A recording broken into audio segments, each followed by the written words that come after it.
ఈ స్టాండప్ కమెడియన్లు అనాలా లేకపోతే కనుక యూట్యూబ్లని అడ్డు పెట్టుకుని చేసేటటువంటి కామెడీకి ఏం చేయాలో అర్థం కాక ఏది పడితే అది వాగేస్తూ లేదా మత ఉద్రిక్తతలు సృష్టించడమా, కుల ఉద్రిక్తతలు సృష్టించడమా, లేదా దేశ వ్యతిరేకతను సృష్టించడమా, లేదా అసభ్యత అన్నటువంటిది కొంతమందికి అలవాటైపోయింది.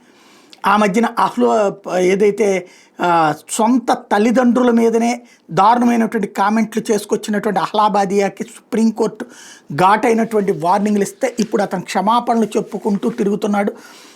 నాకు మళ్ళీ అవకాశం ఇవ్వండి అని చెప్పుకు తిరుగుతున్నాడు. మరొకవైపు తాజాగా స్టాండప్ కమెడియన్ స్వాతి సత్యదేవ దారుణమైన అసహ్యకరమైన వివాదాస్పద వ్యాఖ్యలు చేసింది. బెడ్రూమ్ డోర్లను సైతం బద్దలు కొట్టుకుని అక్కడ కూర్చుని మరి కామెడీ చేసే ప్రయత్నం అన్నదే ఇక్కడ అసహ్యకరమైనటువంటి అంశం.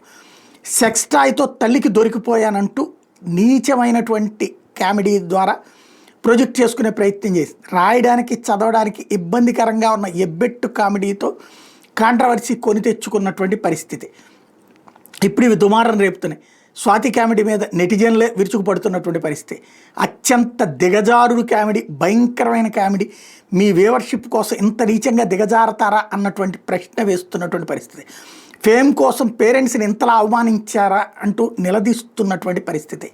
సరే, ఆ మధ్యన ఆడెవడో కుణాల్ కామ్రా వాడైతే అసలు పొలిటీషియన్లు అందరి మీద దారుణమైనటువంటి కామెంట్ చేస్తుంది. అది కూడా మోడీ, ఏక్నాథ్ షిండే, ఆనంద్ మహేంద్ర, చివరికి ఆవిడ పేరేంటి ఇన్ఫోసిస్ నారాయణమూర్తి గారి భార్య గురించి కూడా నోటికొచ్చిన కామెంట్లు చేసుకుంటూ సాగినటువంటి పరిస్థితి.